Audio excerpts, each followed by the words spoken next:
Vocab भैया में आपका स्वागत है। और जैसा कि हमारा वादा है, वोकैब हुई अब और आसान। बिल्कुल।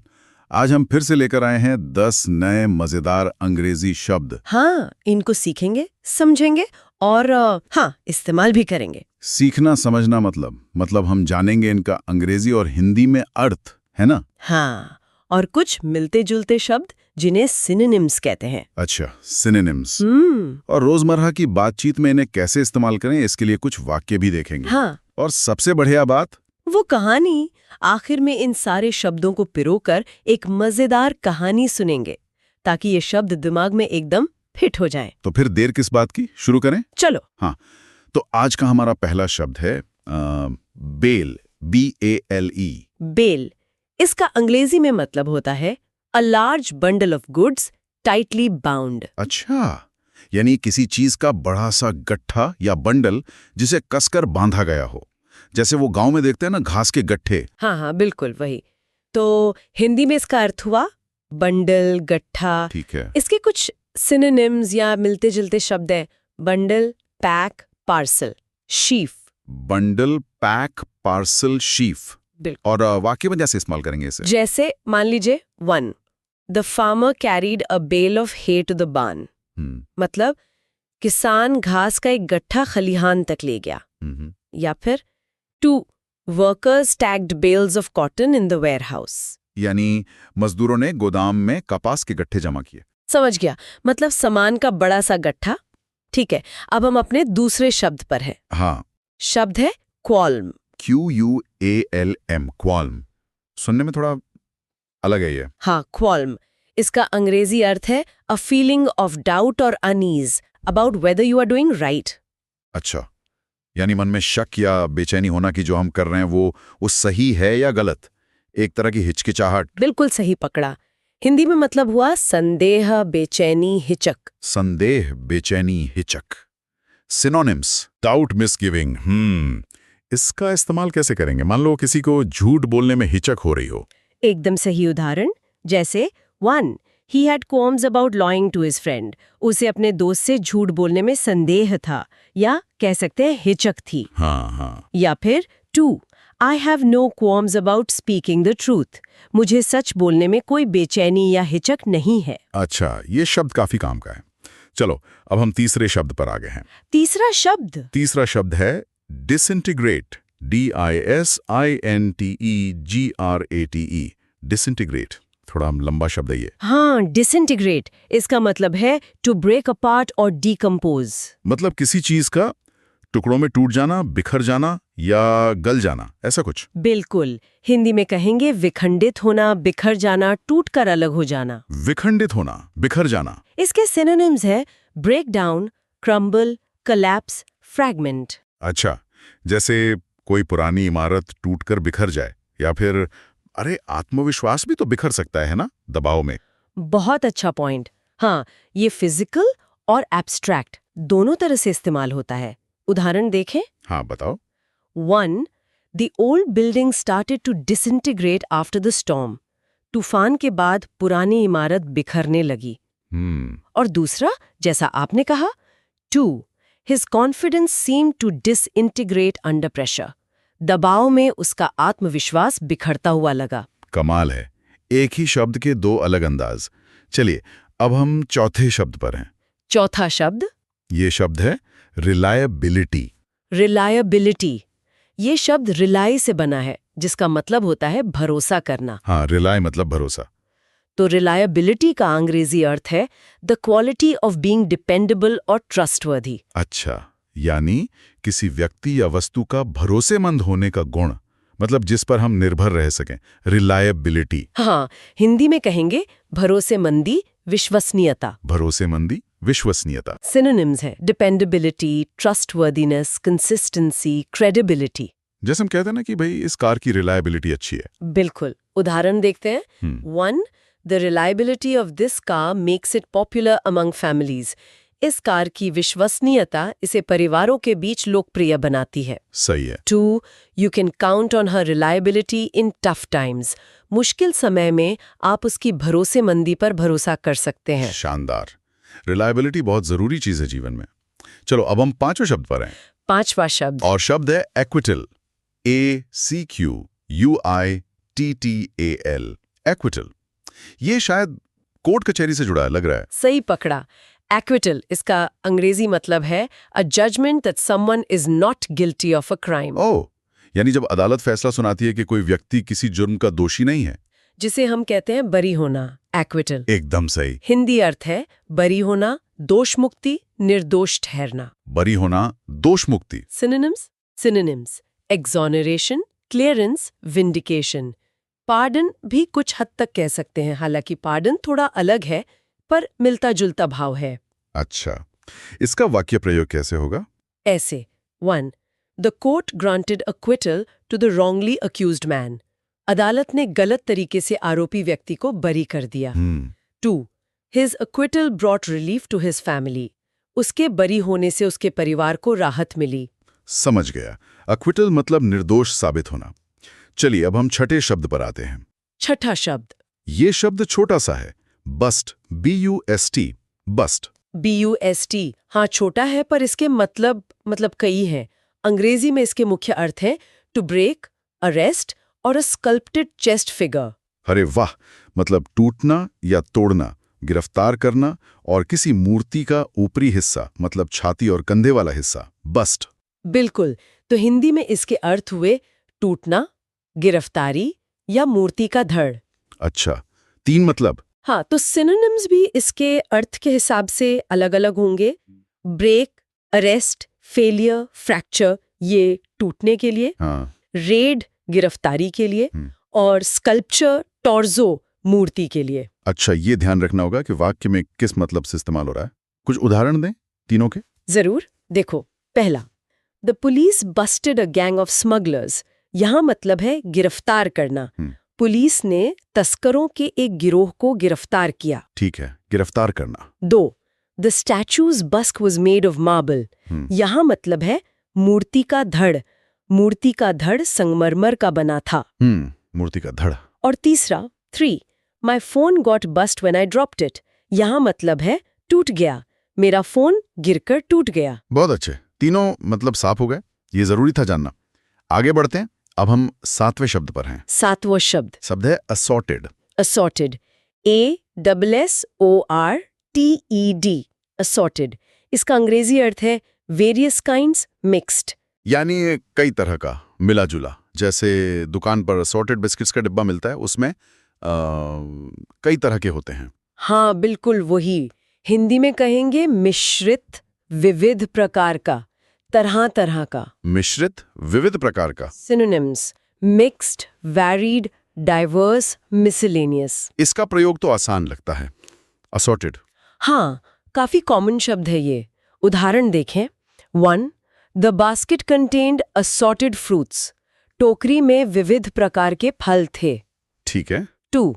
The shop sells assorted chocolates. दुकान मिश्रित चॉकलेट बेचती है। बढ़िया, असॉर्टेड मतलब मिला जुला। चलिए अब हम 8वें शब्द पर पहुंच गए हैं। 8वां शब्द है फ्रॉट, FRAUGHT, फ्रॉट। ये क्या है? फ्रॉट, इसका अंग्रेजी अर्थ है full of something undesirable, filled with tension. अच्छा, मतलब किसी बुरी या तनावपूर्ण चीज से भरा हुआ, जैसे कोई स्थिति तनाव से भरी हो, फ्रॉट विथ टेंशन। बिल्कुल। अक्सर इसके इस्तेमाल नकारात्मक भावनाओं या मुश्किलों से भरे होने के लिए होता है। हिंदी में अर्थ हुआ भरा हुआ, किसी बुरी चीज से, तनावपूर्ण, परिपूर्ण कठिनाइयों से। भरा हुआ, तनावपूर्ण। Synonyms laden, burdened, loaded, filled, charged. Laden, burdened. अच्छा, इसका वाक्य में प्रयोग कैसे करेंगे? ऐसे 1.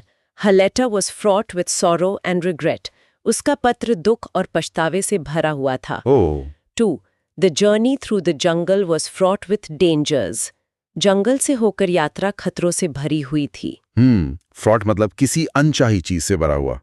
ठीक है, अब हम 9वें शब्द पर आ गए हैं। 9वां, ये है सर्पेंटाइन, SERPENTINE, सर्पेंटाइन। ये तो सर्प जैसा लग रहा है ना? हाँ बिल्कुल वहीं से आया है। सर्पेंटाइन, इसका अंग्रेजी अर्थ है winding and twisting like a snake. ओह, मतलब सांप की तरह घुमावदार, टेढ़ा मेढ़ा। जैसे जैसे पहाड़ों पर सड़कें होती हैं। सर्पेंटाइन रोड्स, एकदम सही। हिंदी में कहेंगे सांप जैसा, घुमावदार, टेढ़ा मेढ़ा। सांप जैसा, घुमावदार। Synonyms. Twisting, winding, curving, meandering, zigzag. Meandering, zigzag, ये शब्द तो मजेदार है। उदाहरण है 1. The serpentine road up the mountain made the drive exciting but slow. पहाड़ पर ऊपर जाती घुमावदार सड़क ने ड्राइव को रोमांचक लेकिन धीमा बना दिया। हाँ, होता है ऐसा। 2. He followed the serpentine river path to reach the hidden village. वह छिपे हुए गांव पहुंचने के लिए नदी के घुमावदार रास्ते पर चला। बढ़िया। सर्पेंटाइन मतलब सांप जैसा घुमावदार। और अब आ गया है हमारा आज का 10वां और आखिरी शब्द। 10वां शब्द ये है सोवेनियर। Souvenir, SOUVENIR, souvenir. ये शब्द शायद कई लोगों ने सुना होगा, खासकर घूमने फिरने के शौकीनों ने। हाँ, बिल्कुल। यानी कोई ऐसी चीज जिसे हम किसी जगह, घटना या व्यक्ति की याद के तौर पर सहेज कर रखते हैं। यादगार निशानी, सोवेनियर। बिल्कुल। हिंदी में कहेंगे स्मृति चिन्ह, यादगार वस्तु, निशानी। स्मृति चिन्ह, यादगार वस्तु। Synonyms: keepsake, memento, token, reminder. Keepsake, memento, जैसे हम किसी टूरिस्ट जगह से कोई छोटी सी चीज खरीद लाते हैं याद के लिए, वो सुवेनियर होता है। हाँ, वही सुवेनियर होता है।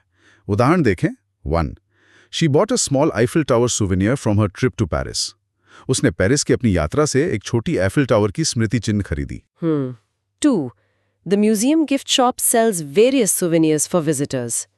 संग्रहालय की उपहार की दुकान आगंतुकों के लिए विभिन्न स्मृति चिन्ह बेचती है। बहुत खूब। तो ये थे हमारे आज के 10 शब्द। कौन कौन से थे? Bale, qualm, disintegrate, reliability, acquittal, bust, assorted, fraught, serpentine और सुवेनियर। दिमाग में बैठ रहे हैं धीरे धीरे। बिल्कुल। और इन्हें और पक्का करने के लिए अब सुनते हैं वो कहानी जिसमें सारे शब्द इस्तेमाल हुए हैं। तैयार है? हमेशा की तरह एकदम तैयार। सुना। ठीक है, तो सुनो। फसल उत्सव का दिन था। गांव का बाजार लोगों और सामान से एकदम भरा हुआ था। किसान अपनी मेहनत की कमाई घास के बड़े बड़े बेल्स, गट्ठे और असोर्टेड मतलब तरह तरह की सब्जियां बेचने लाए थे। बाजार तक पहुंचने के रास्ते भी बड़े सर्पेंटाइन थे, मतलब घुमावदार, पहाड़ी गांव जो ठहरा। हाँ, होते हैं। मीरा नाम की एक लड़की अपनी दादी के लिए कोई अच्छा सा सूवेनियर, कोई स्मृति चिन्ह ढूंढ रही थी। उसका मन थोड़ा फ्रॉट था, मतलब थोड़ी टेंशन में थी, क्योंकि उसे समझ नहीं आ रहा था कि क्या खरीदें जो दादी को पसंद आए। होता है ऐसा। उसे इस बात पर भी हल्के क्वाम्स थे, मतलब थोड़ा संदेह था कि क्या वो सही दाम में चीज खरीद पाएगी। अच्छा। तभी अचानक पास के एक चबूतरे पर रखी पुरानी मूर्ति का बस्ट, मतलब जो धड़ था, वो हिलकर नीचे गिर पड़ा। धम। अरे! सब चौंक गए। लोगों को डर लगा कि कहीं ये पूरी तरह डिसइंटीग्रेट ना हो जाए, बिखर ना जाए। हाँ, डर तो लगेगा ही। लेकिन पास खड़े एक नौजवान दुकानदार ने, जो अपनी रिलायबिलिटी के लिए, मतलब अपने भरोसेमंदी के लिए जाना जाता था, फुर्ती से उसे उठाया और संभाल कर वापस रख दिया। वाह! सबने तालियां बजाईं। उस लड़के ने मुस्कुराते हुए कहा, चिंता मत करो दोस्तों, ये मूर्ति हमारी धरोहर है, इसकी देखभाल करना हमारा फर्ज है। और फिर उसने जोड़ा, लाइफ में भी fraught with challenges and paths में भी serpentine, but small acts of honesty and courage make every day a festival. अरे वाह, क्या बात कही। कहानी में ही मोटिवेशन। हाँ, उसकी इस बात ने जैसे माहौल में एक नई जान डाल दी। उधर बाजार के दूसरे कोने में गांव के रामू काका के अक्विटल की खबर फैली हुई थी, मतलब उनके बरी होने की। अच्छा, वो जिन पे इल्जाम लगा था। हाँ, उन पे चोरी का झूठा इल्जाम लगा था, पर आज वो बेगुनाह साबित हो गए थे। सब खुश थे, पर कुछ लोग फुसफुसा रहे थे। उन्हें अभी भी रामू काका पर शायद शक था। शायद उन्हें भरोसा करने में क्वाम्स हो रही थी, हिचकिच हो रही थी। ऐसा होता है कभी कभी। तभी मीरा की सहेली राधा फूलों का एक बड़ा सा बेल, एक गट्ठा लेकर आई। मीरा को उदास देखकर वो मजाक में बोली, अरे उदास क्यों है? ये देख फूलों का गट्ठा, ये किसी भी उदास चेहरे पर मुस्कान ला सकता है। वैसे तुझे पता है बिजुका, स्केरक्रो को इनाम क्यों मिला? क्यों मिला? राधा हंसकर बोली, क्योंकि वो अपने खेत के काम के बेल में, मतलब गट्ठे में आउटस्टैंडिंग था। हाँ, आउटस्टैंडिंग इन हिज फील्ड वाला जोक अच्छा था। हाँ, मीरा भी हंस पड़ी। उसका मन हल्का हो गया और उसने दादी के लिए असॉर्टेड मिठाइयों का मतलब मिली-जुली मिठाइयों का एक छोटा डिब्बा सुवेनियर के तौर पर खरीद लिया। चलो कुछ तो मिला दादी के लिए। हाँ, दिन ढल रहा था, लोग अपने घरों को लौट रहे थे। मीरा सोच रही थी कि आज का दिन कितना अजीब था। बाजार की तरह ही जिंदगी भी कभी-कभी अस्त-व्यस्त होकर डिसइंटीग्रेट सी लगती है, बिखरती सी लगती है। सही बात है। पर ईमानदारी, हिम्मत और भरोसे मतलब रिलायबिलिटी के छोटे-छोटे काम ही उसे खूबसूरत बनाते हैं और यादगार सुवेनियर्स मतलब निशानियां छोड़ जाते हैं। वाह, क्या कहानी थी, मजा आ गया। और देखो कैसे सारे शब्द इसमें फिट हो गए। वो प्रेरक विचार भी और चुटकुला भी सब कहानी का हिस्सा बन गया। ये तरीका बढ़िया याद रखने का। हाँ, कोशिश यही रहती है कि सीखना मजेदार हो और कहानी सुनने के बाद शब्द ज्यादा याद रहते हैं ना। बिल्कुल। तो चलो एक बार जल्दी से आज के 10 शब्दों को दोहरा लेते हैं। हाँ, फटाफट। बेल, बंडल, गट्ठा, क्वाल्म, संदेह, हिचक, डिसइंटीग्रेट, बिखर जाना, रिलायबिलिटी, भरोसेमंदी, एक्विटन, बरी होना, बस्ट, टूटना, गिरफ्तारी या मूर्ति का धड़, असॉर्टेड, मिश्रित तरह तरह का, फ्रॉट, भरा हुआ, तनावपूर्ण, सर्पेंटाइन घुमावदार, और सुवेनियर। स्मृति चिन्ह, यादगार वस्तु। बहुत अच्छे। उम्मीद है श्रोताओं को भी ये शब्द और कहानी पसंद आई होगी। अब जाते जाते एक सवाल सबके लिए। हाँ, पूछो, क्या सवाल है? हम सोच रहे थे कि क्या इन सारी वोकैब स्टोरीज और शब्दों को एक मेगा PDF नोटबुक में कंपाइल कर दें ताकि ये रिवीजन करना एकदम आसान हो जाए। अरे वाह। तो क्या श्रोता चाहेंगे कि ऐसा कुछ बनाया जाए? अपनी राय हमें जरूर बताएं। हाँ, ये तो बहुत अच्छा आइडिया है। तो अपनी राय हमें कमेंट्स में जैसे भी आप हमसे जुड़ते हैं जरूर बताएं। बिल्कुल। आज सुनने के लिए धन्यवाद। वोकैब भैया से और शब्द सीखने के लिए हमें फॉलो और सब्सक्राइब करना ना भूलें। मिलते हैं अगले सत्र में। Bye bye.